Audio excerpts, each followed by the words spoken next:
petit film se veut être une pilule d'encouragement à toutes les femmes qui doivent ou qui ont vécu la même expérience que moi.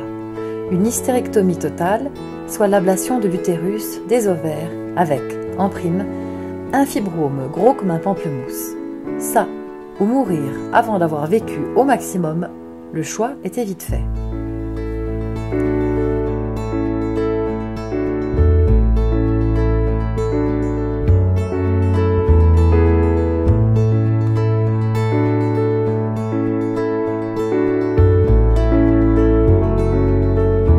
Ces 5 jours passés à la clinique des Grangettes, à Genève, m'ont fait cadeau de l'une des plus belles expériences de ma vie, de ma renaissance même.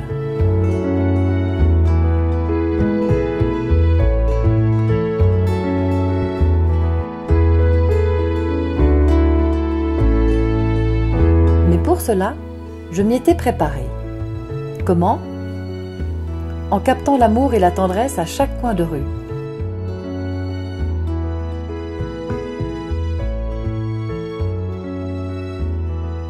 En confiant mes quelques peurs à un malaise multicentenaire, en ventilant frénétiquement ma grand-mère adorée de 100 ans, en disant à ma matrice et à mes ovaires qu'ils pouvaient partir en vacances, et je les ai remerciés de leurs bons et loyaux services jusque-là. J'ai bu au rayon de pleine lune sur l'autoroute la veille de mon opération. J'ai médité le long d'un bis avec mon chien Ulysse, où je me suis laissée dériver sur l'eau comme une grande gamine avec des milliers d'autres bernois en maillot de bain. J'ai même dansé dans ma chambre à coucher pour me donner du courage et célébrer ma transformation future.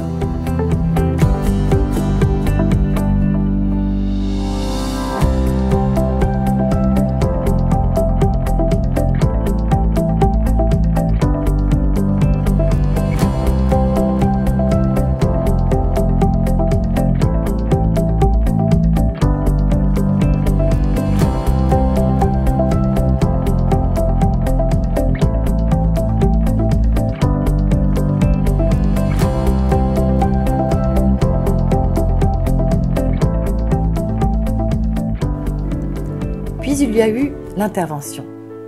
J'ai béni les mains de mes merveilleux médecins et chirurgiens, les docteurs Stuckelberger et Patrick Dupont. J'ai demandé au bon Dieu de me faire visiter la grande bibliothèque de la sagesse pendant ma narcose. Quand on est journaliste, on est curieux de la terre jusqu'au dernier recoin du ciel. Bon, dommage, je ne me souviens de rien. Et je crains que je ne sois pas beaucoup plus sage qu'avant. Après l'opération, j'ai dit merci d'avoir été libérée de mon nid à poussière. J'ai rendu au passé mes gros paquets de chagrin et de frustration.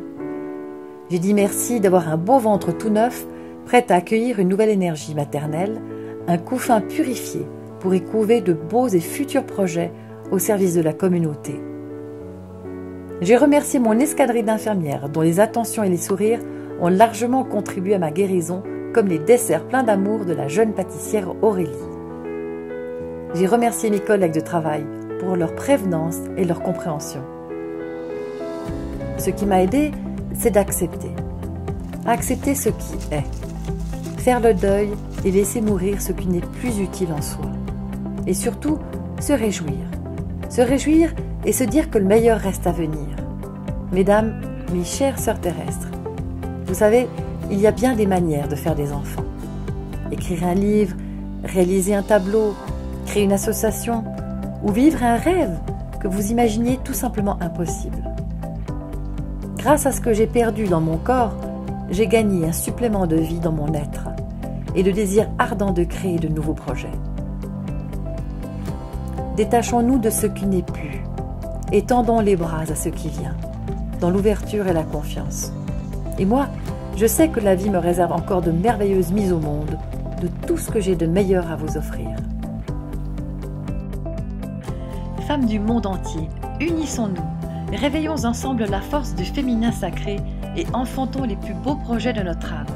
Devenons des épouses du ciel et de la terre et agissons à notre mesure à la guérison de l'humanité dans une amoureuse co-création avec les hommes que nous aimons tant.